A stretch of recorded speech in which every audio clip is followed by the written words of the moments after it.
Hello, my name is Abraham Lee, and this is Incursion. Incursion is a wonderful Half-Life Alyx add-on with just oozing details, really well-paced and challenging combat, and there's just so much talent and love that's gone into this thing. Like, I have the utmost respect for all the people that worked on this. If you haven't played it, and you have a VR headset, and you love Half-Life Alyx's combat, you should play it now. There's no reason you shouldn't. This thing is getting a lot of press, and it deserves that. Okay, are they gone? Good. Now here's the real review. So Incursion is interesting to me, and before I start, I might end up talking some mad smack, which by all means is not meant to be hurtful. I think the people that worked on this have just put their hearts out into it. And even talking to them, there's been plenty of problems. They're cursed problems, ones that can't be easily solved or fixed, or there's constant times where Mon and I is always saying, we've tried our best, this is as best as we can do it. And honestly, it is the best. It is amazing, and they've done a great job with it. But I'm here today to talk about stuff that is kind of, I don't want to say it's wrong or incorrect, but I just find fascinating from a level design perspective. I feel like I should also point out that everything I'm about to say isn't stuff that I think should change about Incursion. Anyway, talking under the level design, Incursion is fascinating to me because I have worked on a lot of Half-Life Alyx designs myself. I've been trying to master their AI, the soldiers, and I came up with a mod called Tower with much of the same aims as Incursion. Because, truth be told, Half-Life Alyx is easy. Once you know the game, once you go through that roller coaster, you've got it. There's nothing really there for you to continue to chase. It's a single-player game. That's kind of how they work. And it's one of the stated goals of Incursion was to create that more challenging combat. And when I helped Frost with making Tower, that was much of my same goal. So there's a little bit of, friendly rivalry going on here. But I also think it's interesting because Incursion is so much more approachable than the stuff I've worked on. Incursion has the custom voice acting, the visuals. There's so much there to just wrap people in, drag them into the map.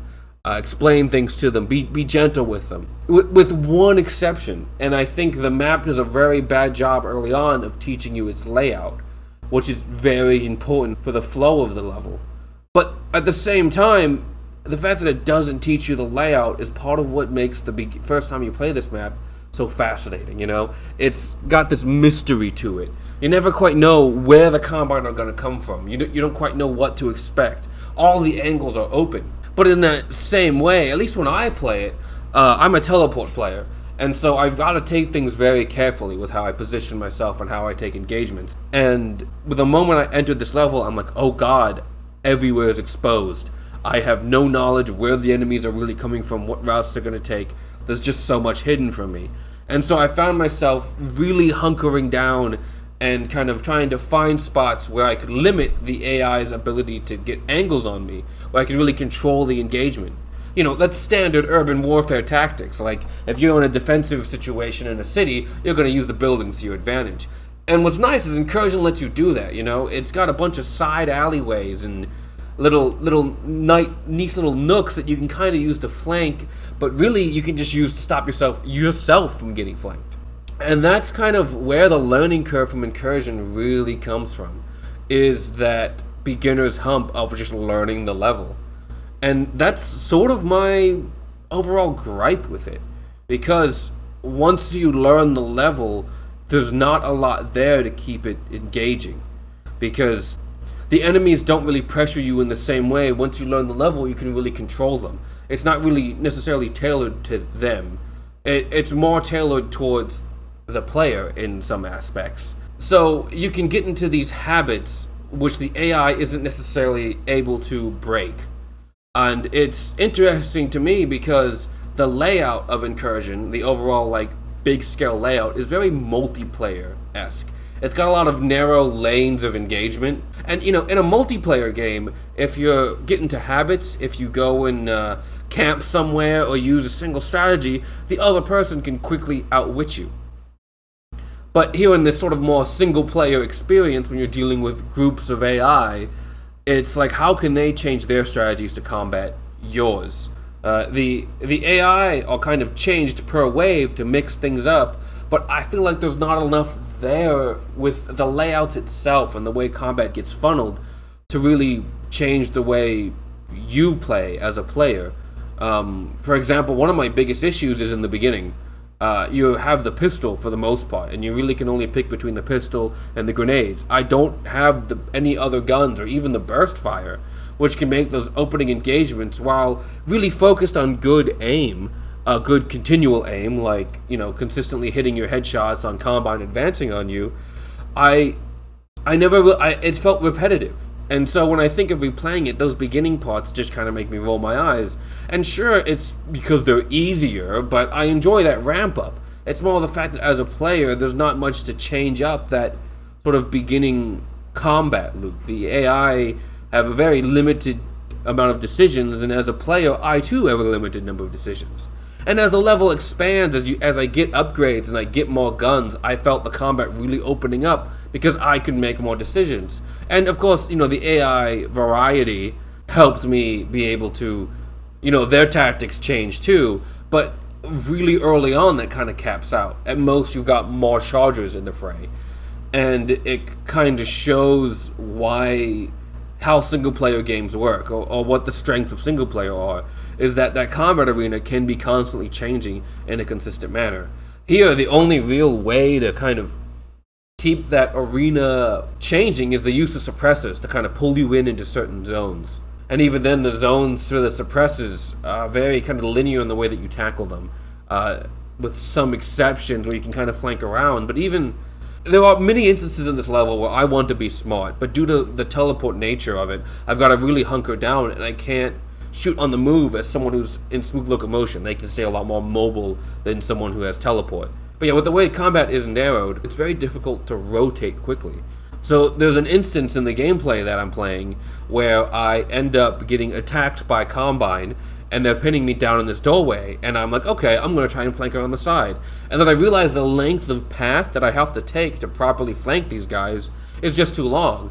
So I chose not to do that, because in the end I'd just be stuck in another narrow fight, and I wouldn't be able to take advantage of the opportunity I would have created for myself. And I feel like it's kind of telling in a lot of ways, where my first playthrough of Incursion, I feel like I had a lot of moments that I wanted to clip and remember. But the second time around, there was not a lot there that I would be like, oh yeah, I put that on the tin. Like, that is a something for the montage.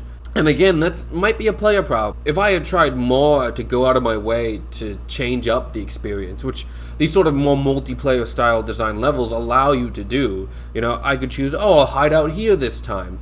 But I felt like I got everything I kind of wanted out of the first time. I didn't really have an inclination other than maybe the challenge of it, but I never felt the AI did or maneuvered in such an interesting way that surprised me. But that's just me, someone who's less versed in the intricacies of the AI and who have that illusion very much still present in their mind. And it makes me wonder in some ways that if this freedom is too much. Like, if this had been two levels, one with a more street battle and one with the side alleys, how would that work? How would that flow? You could make the battles a lot more intense and concentrated, because as it stands now, you can get kind of leisurely with it. Once you sort of get a sense of how the Combine maneuver in this level and the way the waves are, you can kind of just chill, and you can really manipulate them to give yourself time to breathe and not feel pressured. Again, which isn't a bad thing. I think it's lovely that you can create these different and varied experiences, but I'm a big gameplay guy, and part of me kind of wonders if it had been a more cleaner and optimized experience, the gameplay could be more intense and in a lot of ways more replayable. But I mean, I still think the fidelity here is great, and I think that as I was taking some of the scenic shots that I played at the beginning of this video, I really began to appreciate those visuals. Now that I had the time to just slowly move through the environment, I was like, yeah, this looks good. And this is a greater philosophical discussion of, is making a pretty map worth making into a combat map, Because what players, and what everyone talks about when describing this mod, the sort of tagline for it is, it's more challenging than Half-Life Alyx campaign of a similar level of fidelity. In a lot of ways, I would almost say it's more than that. The level of detail in a lot of these spots feels even more so than what Half-Life Alyx did. And it's just it's interesting to me. So there's plenty of downtime in this level, and I enjoy that. And I think those are probably moments where you can begin to appreciate the details a little bit better if you aren't, sweating, thinking about what you need to scavenge and whatnot. And I feel like that's also part of what makes this experience so approachable to people, where you have this downtime to kind of collect yourself, and it stops you from overexerting. It's not an endurance run, And the add-on that I worked on at Tower Agency with Frost, that wasn't the case. It was it was an endurance run for a good portion of it, and in a lot of ways that's very off-putting. And it's interesting to me that now we've got these two sort of add-ons that are like, here, we're trying to be the more difficult bad boys of the Half-Life Alyx add-ons. Like, this is what challenging level design looks like. And I think Incursion, in a lot of ways, I hope it's people's gateway drug. That they play this and they're like, yeah, I want some more combat here. I find the way that it achieves this to not necessarily be in my taste as I play it. Because in a narrow space, the enemies and the player don't have a lot of options. So the best way to keep up that sort of difficulty and challenge that the players crave for is to just shove more men at the problem. I think there was an instance where there was a hallway where there was 3 Combine in it, all like being buddies, because they had all tried to rush me at once because their squad AI was freaking out, and I grenaded them all in one go and wiped up the survivor. And there's a part of me that felt dissatisfied by that. I want to be sort of, I don't want to say mentally challenged, because there's definitely a lot of learning and strategy here in this level, but it's high level strategy. I really like the shorter level strategy. I'm throwing a bottle at this guy to make him flinch. I'm flanking around this corner because he's suppressing that edge there and I can catch him off guard. I'm using my shotgun to cause this guy to flinch to give me some breathing room while I go take pot shots at some other guy. You'll see it when I play Storm Drain. Which is also on my channel, and I think that it's very important to kind of look at that, and again, personal tastes, completely personal tastes. Anyway, Storm Drain, I felt in a lot of ways had a lot more intense combat. It was a lot quicker. It didn't last nearly as long, but I felt like whenever I made it through those combat situations, because of how narrow the cover was and how the enemies and AI maneuvered, it felt tense, like I could get killed at any moment, and I had to pay attention. While here, I can just kind of use the environment itself to kind of claustrophobic the enemies. And it's not even a deliberate decision in a lot of cases. Sometimes things just kind of work out that way. That's another thing. There's a lot of signposting to where the waves come from, but in a lot of ways, if you're far enough away from the level, that alarm tells you nothing. You aren't able to necessarily predict which route they'll come down. And someone pointed this out really well, is that in this level, there's a lot of angles of attack, but there's not a lot of fields of fire. It reminds me a lot, in some ways, of Fear, the video game Fear. In some of which may be a compliment, depending on who you ask. But in a lot of times when playing that, because I didn't have a lot of understanding of who the enemies were and how many there were I was engaging, there was very much a case of AI Pachinko, where it didn't necessarily felt smart, it just felt like that via numbers they eventually got around behind me.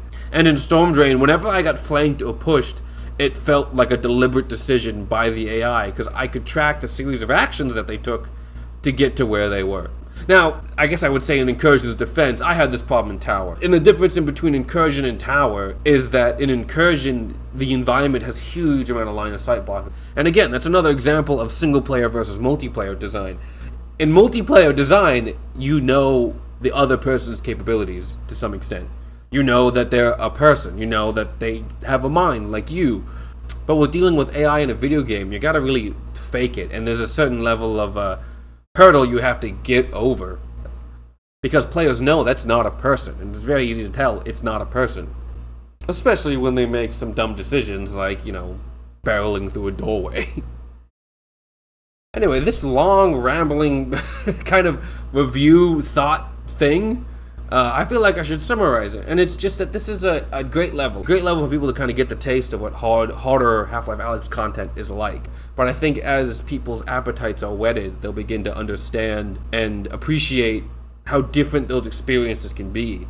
And that's one of the greatest accomplishments, I feel like, for Incursion, is that there is a huge variety of experiences for the people who want to play it. One guy may have a very easy time just because of things they figure out and the things they notice the first time through, while someone else may have a much more difficult experience. Because that is what Half-Life Alyx's workshop, and the fact that it supports all these mods. That's that's it in a nutshell. Is the potential that there is a gazillion different things that you can do and can be done. And here, with just the vanilla assets, okay, well, I think there's some custom models in here, but for the most part, with just vanilla and default assets, someone can make an entirely new and different experience that gives people what they are craving, that fills a niche that Half-Life Alyx may not have necessarily filled. And because of that, it makes both games and experiences better and more full.